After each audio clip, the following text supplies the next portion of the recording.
Hello again everyone, and welcome back to my Character Crusade Unbound Season 2 Let's Play featuring Alusell, the Alteration Swordsman. Alteration Swordsman. You know, I've actually spent a lot of time trying to think of a good name for this class that I've created for Alusell.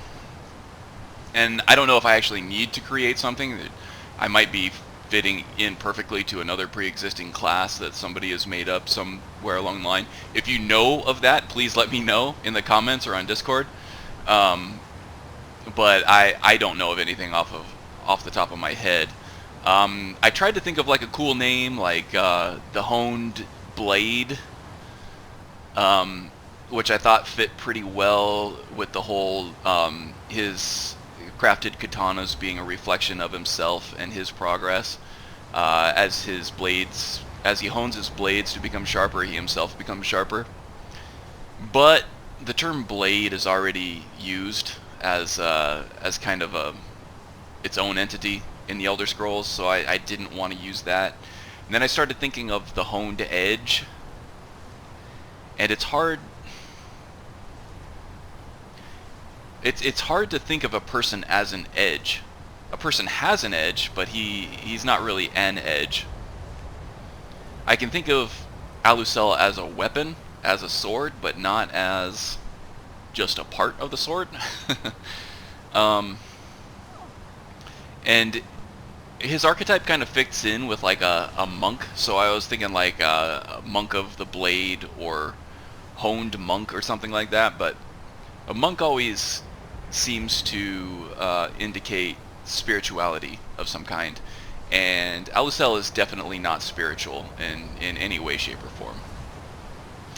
Even though he has the dragon blood, which is kind of a divine gift. Firstly, he doesn't know about that yet, and secondly, I think he would kind of reject that idea anyway. He wouldn't be happy about it. So for now, I'm calling him the Alteration Swordsman. But if you have any suggestions for names, please let me know in the comments below or on the Discord server or anywhere else. I would really like to come up with something more creative than just a basic description of what he is. Okay, so where were we last time? We actually cut our way through Deepwood Redoubt, and we have made our way to the Matriarch's headquarters of this little Forsworn clan here. Alusell found Hjalti's sword, which was the whole reason that he came here in the first place, was to retrieve this sword for Juker at Old Hroldan Inn. He's got the sword. He could just turn around and go back right now, but I think he's got to tie up this loose end. He's really curious to see how the Forsworn and this ancient Nord ruin here kind of tie together, if at all. So let's do it, shall we? Last episode, we managed to not die at all somehow. That's a really tough area to get through with some high-level enemies. This area is also tough, and I think in the last area... Okay, so I've been through that last area dozens of times in my Skyrim career, I guess. And I always have a really hard time with non-sneaky melee characters getting through that first little rush at the front gate. Going around the side like I did kind of helps. But especially on higher difficulty levels, like I'm at Master right now. I hope I'm still at Master. Yes, I'm still at Master. I usually have a really hard time right there. I rarely get through that without dying once. But I think this time the mobility of this character actually helped a lot. He had the speed, even when he ran out of stamina, he had the speed to kind of get away from there, find a safe area to heal up. I'm also using a follower, which does help a lot. A lot of my other character concepts don't use a follower. This one has one kind of built in.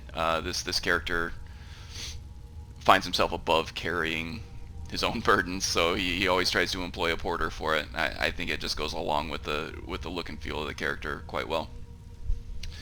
But also, I haven't used a whole lot of TK dodge, and I think that coupled with an unarmored, the mobility of an unarmored character really helped me out there. But going forward through this dungeon, we have much more unique enemies, or much more different enemies. We're gonna be pelted, we're gonna be fried, we're gonna be frozen at range by a bunch of magic users. So I'm gonna go ahead and throw that quick save down right now. Also, in the last episode, I was starving and parched the whole time, so I went ahead and well, Alusell was. I felt fine personally, but I went ahead and fed and watered Alusell, and he's feeling a lot better now. So that should help him out a little bit to be a little stronger in battle, I think. So yeah, I threw down a quick save just because I don't foresee this going very well, and it might take me a couple tries to figure out how to get through the onslaught of magical attacks at this point. Yeah, I don't know. I don't know if I want to use ward at oh, where was that place where we got killed using ward because they blasted right through it. I don't remember. Let's see. I remember where it was though. It was up here. Morvenskar. Yeah, I remember that place. I tried to use wards, and they ended up blasting right through the ward and then killing me almost immediately. It wasn't until I put the ward away and started making more use of bash that that I found some success there. But I want to use wards more. I want to use magic more in general. So let's see how this goes. One more quick save.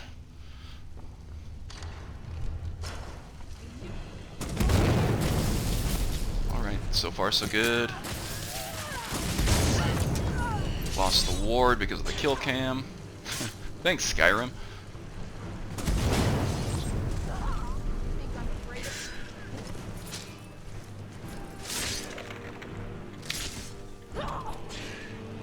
Okay, now we just have the Hag Raven to deal with, I think.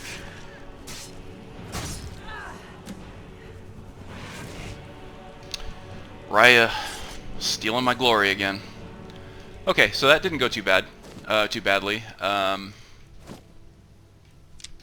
Take their robes because they're valuable for how much they weigh. Yeah, that didn't go too badly. I like being able to make use of my spells, especially since I feel like I've been mostly just block bashing with an empty second hand most of the time here. Magic isn't always the most powerful thing in Skyrim. In fact, it's often criticized for being too weak, but it often does really spice up your gameplay if you can find some at least secondary way to incorporate it.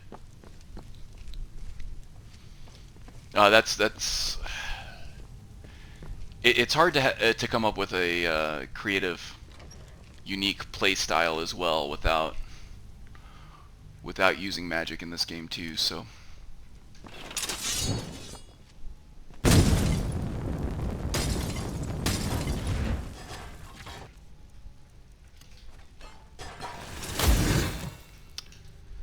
let's see how much magic we have left. 20 spells, that should be fine. Okay, anything good in here now that we've cleared out? Burnt book. Now that we've cleared out all those nasty runes.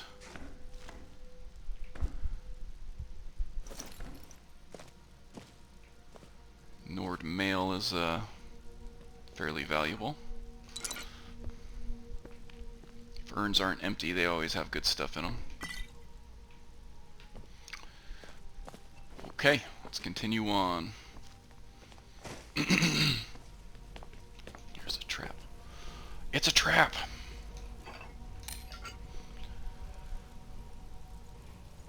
Boy, I tell you what, I don't know if I would be able to do this whole follower thing without that Lightfoot perk that Amazing Follower Tweaks gives all your followers.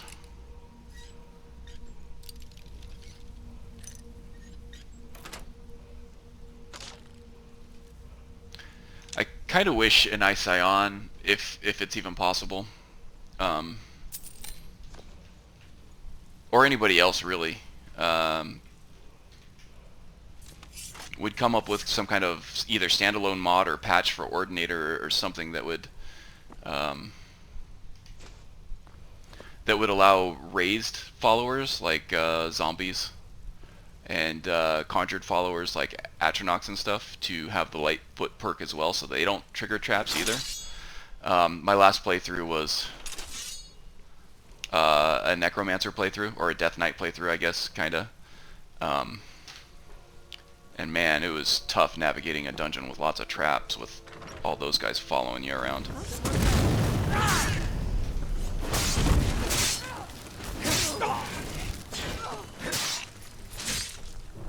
Okay, got into a little trouble there. I neglected my ward. In favor of just rushing in and oh shoot. Of just rushing in and trying to take out the Hagraven as soon as possible.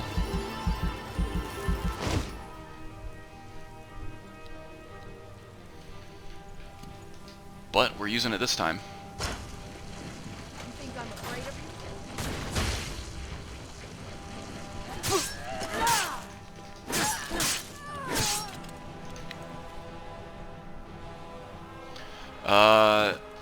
Much prefer their dinky little knife attacks to their magical attacks, so... Ooh, another skill book. Illusion this time. Do I have illusion skills to spare? I do. I haven't actually leveled in illusion at all. Yeah, so I'll take their knife attacks all day as opposed to their magic attacks. I'll walk right up to them with a ward up and just let them power attack me for free if that negates their magic damage potential. Anything else before we move on? Alright, quick save it. Oh jeez, lost my candlelight. No port and quick saving right before I use a candlelight spell. That would just get annoying really fast if I end up dying a whole bunch. Where's ward?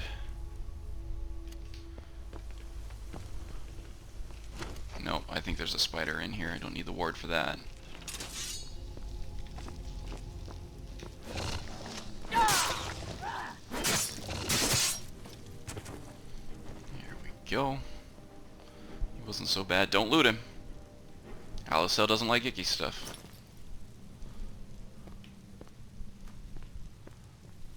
Okay, is there anything good in here? Oh, a key. That might be useful. Alusell will pick locks when he has to, but he would really rather not. Not one of his favorite things. Alright, another quick save, and let's have this ward ready.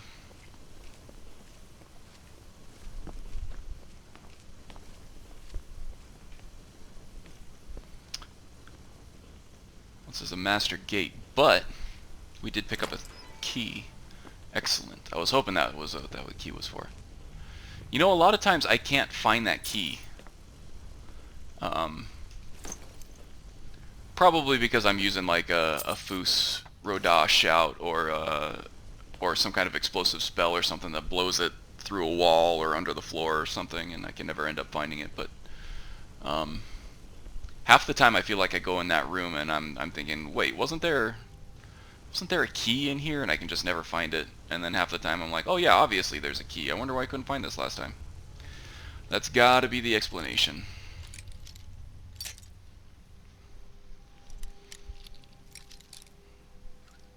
Yeah, Alusell hates lockpicking, but he loves loot.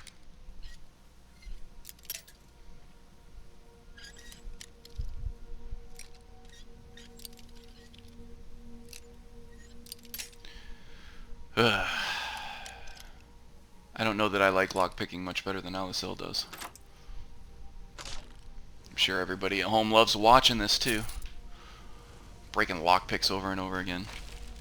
It's one of my favorite things to watch in a Skyrim Let's Play. I know that. Oh, stop sneaking. I just did that to Raya, please. No, you're not going to respawn behind me? Thank you.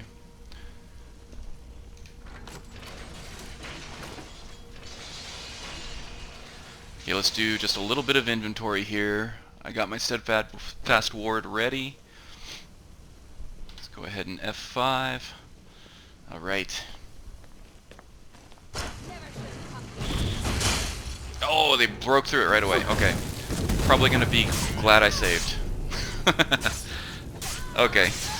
So that ward isn't going to work out.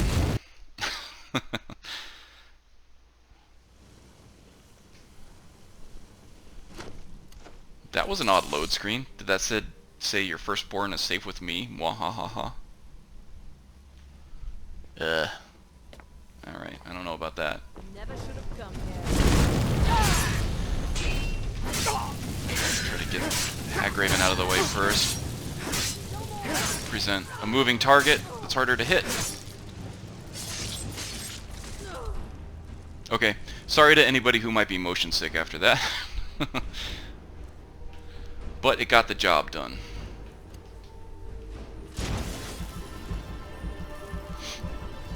So I'm not sure if Ordinator provides a way of making those steadfast wards any stronger, or if Apocalypse has another spell in it that's stronger than a steadfast ward, but if that's the strongest they get and they get broken that easily, I don't know that they're all that useful. I like wards for this character concept because they kind of fit in with the whole alteration telekinesis type thing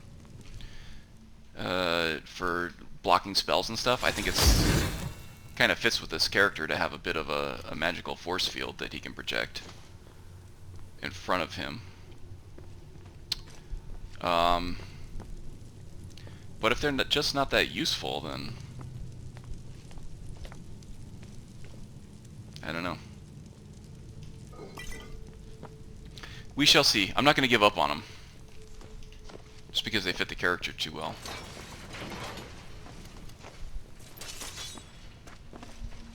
Definitely F5 after that. See, that was because I got cocky. I was talking about how I didn't die at all in the area leading up to this point, which I was surprised by, and then yeah, just had to open my stupid mouth. Jinxed it. Slow time.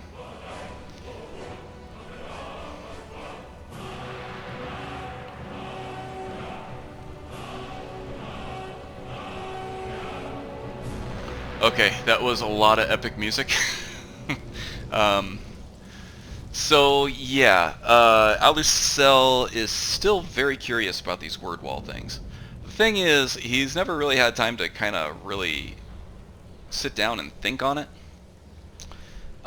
He's always been in the middle of something else when he's encountered them. Raya doesn't seem to be able to understand these word walls, but he can somehow, and he feels a little bit stronger each time that he sees and reads one, but he doesn't know why that is. However, he's starting to piece together the idea that, hey, these things might actually be connected to Haldir and this curse and this unique situation that he's found himself in.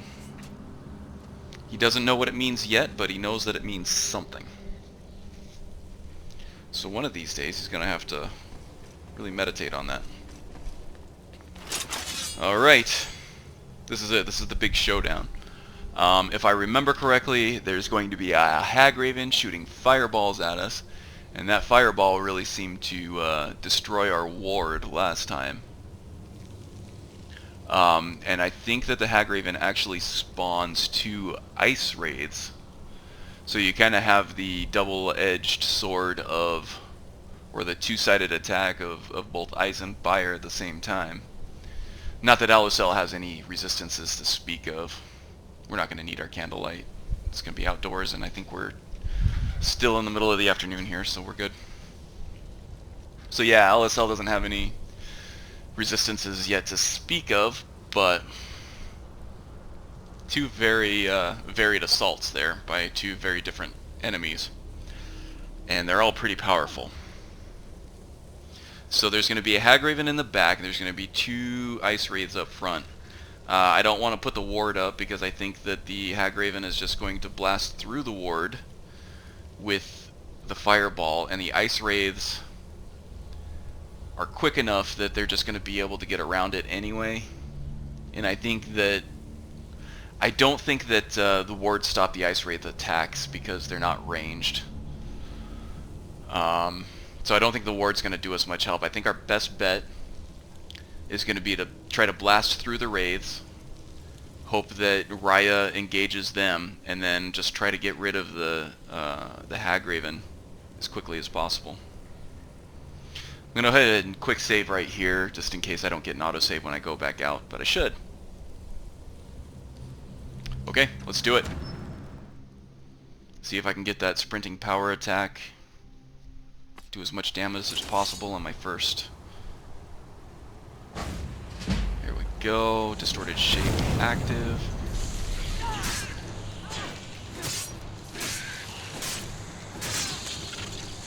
Try to stack the enemies so that they get in each other's way.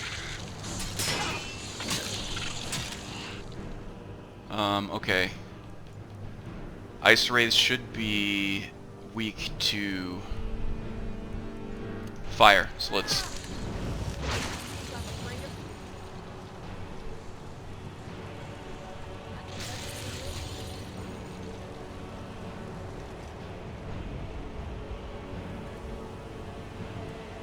Okay, so they must have fallen off. Well, that's fortunate. Watch your step around here, Raya. I may or may not have left a fire hazard back there. Actually, where's the Hagraven body? They must all be down there. Oh boy. I'll have to remember to loot those on my way out. Hagraven feathers. Alchemy ingredients are light, and some of them can fetch a fairly good price. Is there anything else up here? No, I don't think so. I think we can go ahead and hop down. Now we do... this clears everything out. We do have a level up here, which I think we're going to be... I'll go ahead and tack on to the end of this episode here. Choosing that perk. Yeah, I don't... Oh man, these are good ingredients. They can sell well, but I really don't think Alusell would particularly enjoy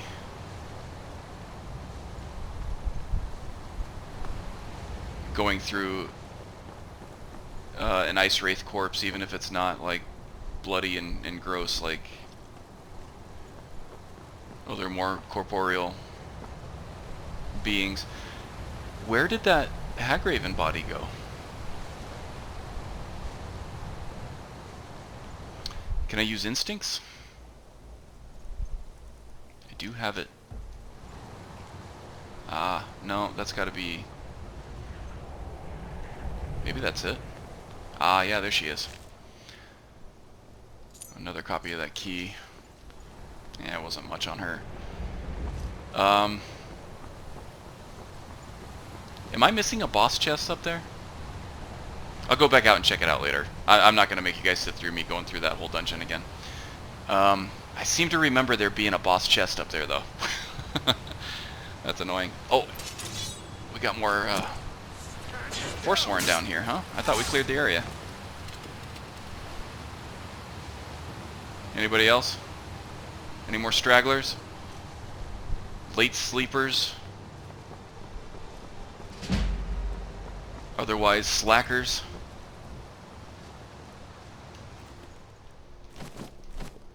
Man, that guy must have been a really heavy sleeper. This was a big battle, and there was like Yes, magical explosions Do you and need stuff going something? off right above him. Oops, wrong way.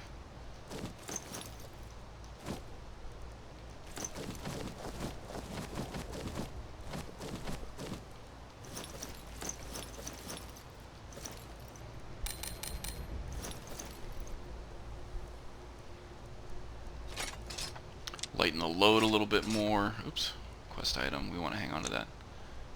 Iron sword, I guess. Okay.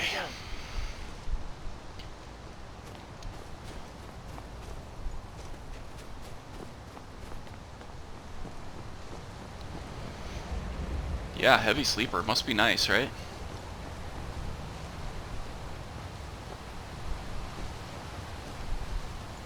I wake up every time my dog snorts or sneezes.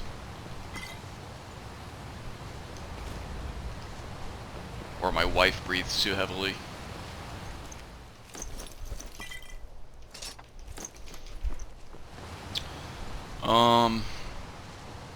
Yeah, that guy's definitely not Briarheart material. He's he's not making any impressions on anybody, that's for sure. Let's find a good place to meditate. This looks pretty good, huh?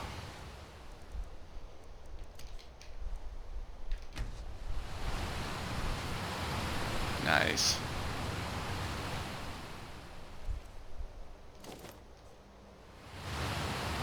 Cool. Okay, so yeah, I talked earlier about taking this Dungeon Master perk. First of all, which attribute are we gonna take?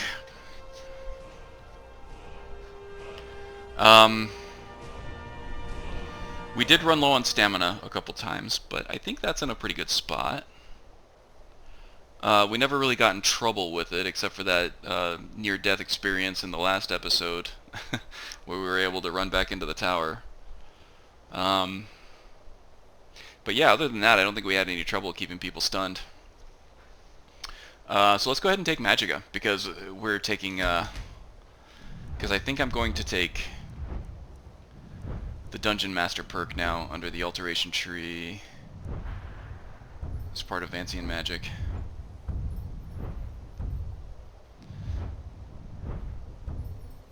Whenever you recharge your Vancian magic spells, you may choose less or more spells in exchange for increased or decreased spell effectiveness, and or choose one of 3 meta magic enhancements. Ooh.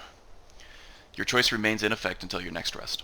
Okay, so this isn't going to actually take effect until we're able to sleep again, but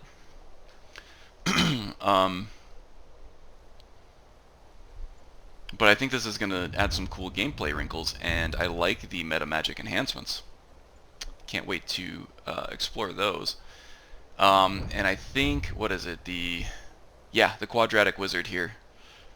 I get 1 additional Vancian magic spell for each 10 points of base Magicka, so that will help mitigate the, if I start investing more points into Magicka, that will help mitigate this,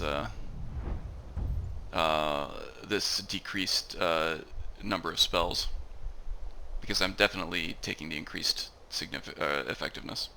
Alright, let's do it before I talk myself out of it. But I do want to see what else is available to us here. We still have the Wild Shrines, which I think would be cool. It would give me a good incentive to explore the wilderness a little more. Maybe not fast travel so much once I get lazy with it. Spellblade, this is also a good one. If I do end up making good on my goal of using more magic in combat, this will definitely help my damage output quite a bit.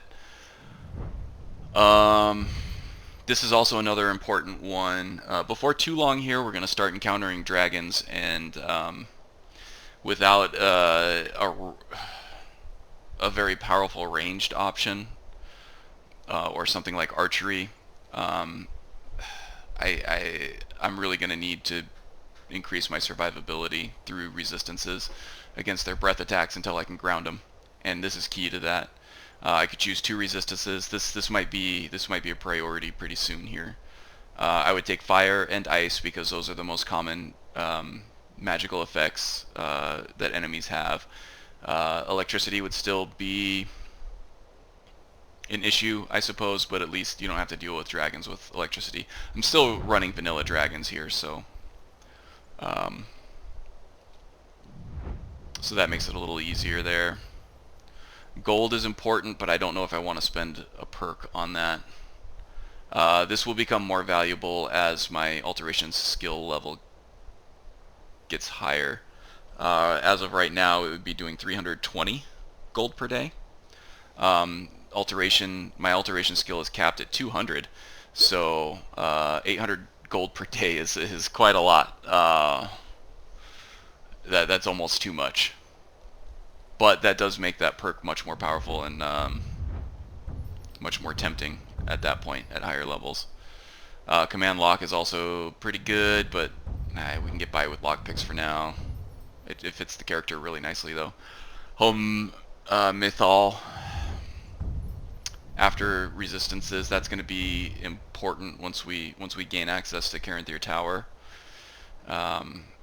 And I'm actually looking forward to the challenge of fitting that into the story. And then Dimension Door and Emergency Teleport will both be really cool things to add to this character, I think. Aurification? Yeah, more gold. Geomancer. This could help if we want to use wards more. Physical attack damage will actually be 30% less, which is significant if they attack us through a ward with a non-magical spell or a non-magical attack. Dual casting we're not really into. This is a cool effect. It's a very unique effect, and it's perks like these that really have me enamored with Ordinator and Apocalypse. But it's more of a it's more of a druidic type ability, and I'm really not into the whole druid side of things with Alusell. Maybe in my next character I'll kind of explore that half of the alteration tree. Let's see, smithing. I'm not quite ready to create another katana yet, but let's see how close we are. I guess the closest one would be Elven, once we hit 40, which is super close. And after that we gotta get to 50 to do Scaled Plate in Nordic. I wonder what that unlocks though. I don't know if that unlocks any katanas from the katana crafting mod. I don't know, that's something we're gonna have to experiment on when we get there. This one's definitely cool. Where's the orcish stuff? Okay, so this is Dwarven, Elven, and Chitin.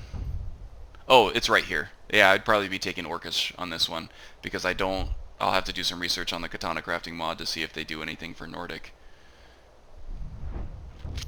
But yeah, at level 50 I can make orcish katanas. Which would be an interesting concept of exploring Alusell's orcish side. Oh yeah, I did want to see some of my more combat perks. Let's see what is available here. We could do 10% more on block damage reduction. Apocalypse Proof is cool, but I don't think it's very useful against dragons, which we're mainly concerned with. It would be useful against hag ravens that want to shoot fireballs at us, because that's more of a projectile than a concentration spell. We could block fireballs with our sword. That would be cool. But I'm hoping to use wards for more of that stuff. And we can follow bashing, which would help with our damage output a little bit.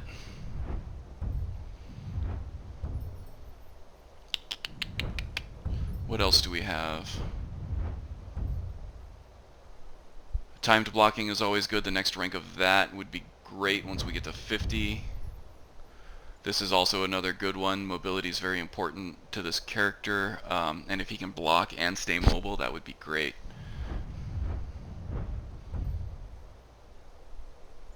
This would help strengthen our follower a little bit, but I'm less concerned about that. Timing streak, we're far off from all this other stuff, so not too thrilled about any of those just yet. In the immediate future, I think we can forget about block for a little while. And one-handed.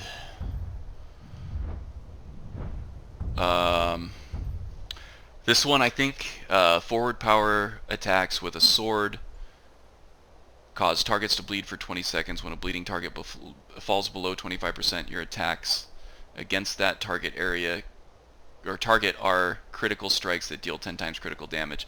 That sounds really good against really large enemies that take a lot of hits to take down, like dragons. So this is definitely something that I'm considering taking once we start encountering dragons.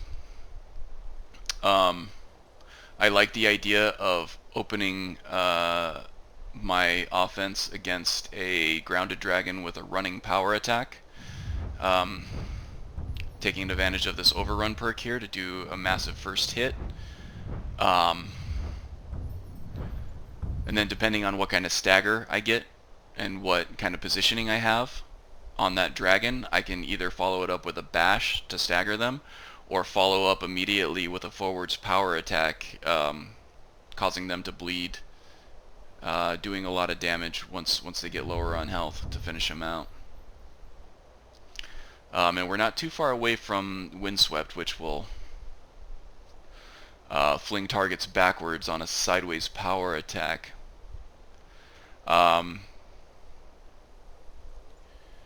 Which, with how good that we're doing with timed blocking and bashing, and now we have the quick reflexes perk, I don't think creating distance is such an important thing, especially considering that we can backwards dodge at any point to create the distance that we want.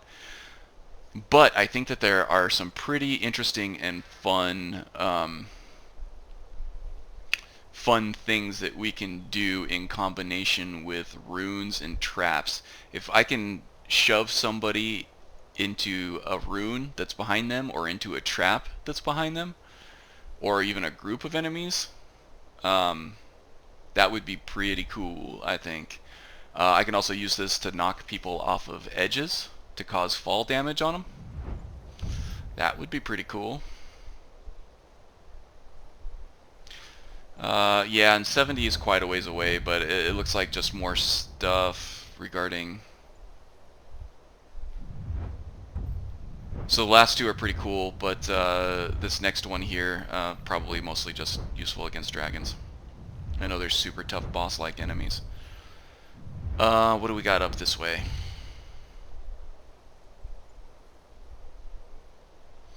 Also really cool, but kind of a ways away. When wielding a one-handed weapon in an empty other hand, which is often the case with us, attacking with the weapon while the opponent is winding up their attack or drawing bow deals 40% more damage and delivers a critical spread. Just more damage output. I don't think I can do that on reaction, but I think it will happen quite often as happy accidents. So I'm going to see that as more of a damage output thing, and 40% more damage and critical damage is pretty cool. I gotta say, I like it. That might even be the next one that we take, but I think we really have to start worrying about resistances at some point too. And then I just wanted to take a look at both the restoration and the destruction skill trees, just to see what direction we might be going here. Okay, so the restoration spells being 25% more powerful per level of restoration. I wonder if that affects wards. If it does, this is totally worth it. Totally. And the next rank as well. I think this Descending Light also helps, this also fits the character as he enters kind of a battle trance that we talked about with Okado's Recital and his flesh spells. I would definitely be interested in taking that. Oh, no, I was thinking that this was health. This is just regenerating magicka, which we don't care about because we're Vancian mage. So we might take this one, but just to unlock other stuff. Let's see, the first ward you cast in combat costs no magicka to maintain. Don't care.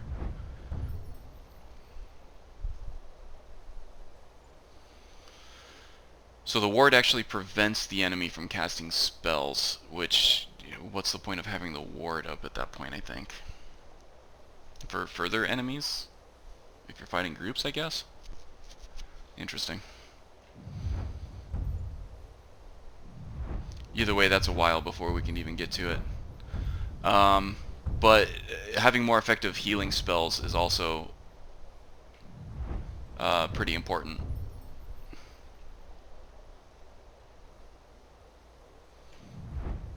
Yeah, so I might come down here and take some of these perks at some point. We're very close to 30. We could take some of these perks here that will make those a little better. Again, this one I think fits pretty well to it. Incentivizes me to explore the wilderness a little more, which may not make for great Let's Play footage, but it would still be fun for me. Alusell's big on training, so I think this fits the character quite a bit.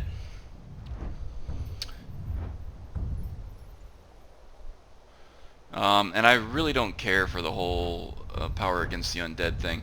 I might be able to work that into the story a little bit, seeing as how Alusell is fighting a lot of Draugr, but I don't think so.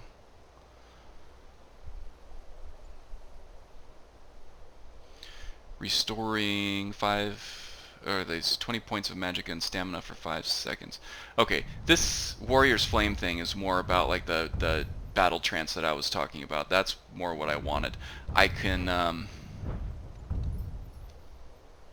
definitely use more stamina restoration in battle. That would be worth taking the Descending Light perk, I think. Don't care about magical gain. I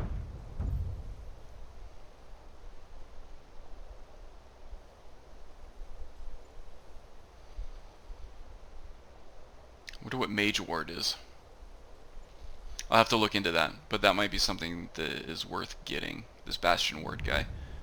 Oh, here's Mage Ward. Casting a spell also raises a ward that increases armor rating by 100 and negates up to 100 points of spell damage and effects. That's great. Yeah, okay. So there's some stuff to look forward to in Restoration if I run out of stuff to take in my other combat stuff. Destruction Mastery is also another big one that I'm going to be looking into. Wards, healing spells, and destruction magic are all going to be very useful against dragons. So I might look to start branching off on that. Oh man, Ordinator leads to some really tough decisions, doesn't it? But I love it. I love that decision making that you're forced to make. It kind of forces you to focus on a character concept instead of trying to take everything. Unless, of course, you have a mod that gives you a ton of perks, and then you're just completely overpowered and you kind of break the game. But this is really fun. Yeah, and this is just more... this gives us more damage types, along with more damage output for our ranged spells, which is going to be very valuable. But yeah, let's see. I think we need to focus on both the resistances for the next time, and... Is there something in block, or was it one-handed? I think one-handed, because we're going to need to start thinking ahead to dragons. Alright, well, I hope all you roleplay nerds out there didn't get too bored. This was largely a gameplay episode. Not so much a story-driven thing. But going forward, let's see, we just need to make our way back to Old Hroldon Inn. I think that will be pretty uneventful. Probably don't need to do that on camera. But I think the next episode will start with me returning Hjalti's sword to Juker. And I think that leads us over to Juker's Monument at some point. So that might all be encompassed in the next episode, and there's a bunch of really heavy story stuff there, and not as much just gameplay action. So this series has stuff for everybody. It has the nerdy roleplay stuff for the roleplay nerds, and it has the nerdy gameplay stuff for the hardcore gamers and those kinds of nerds. We're all nerds, right?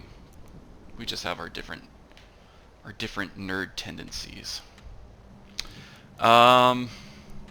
Oh yeah, and at some point I'm gonna have to discuss the new Ghost of Yore episode is out, but I just don't have the capacity to talk about it this episode. Maybe next episode when we're doing a lot of traveling and story stuff.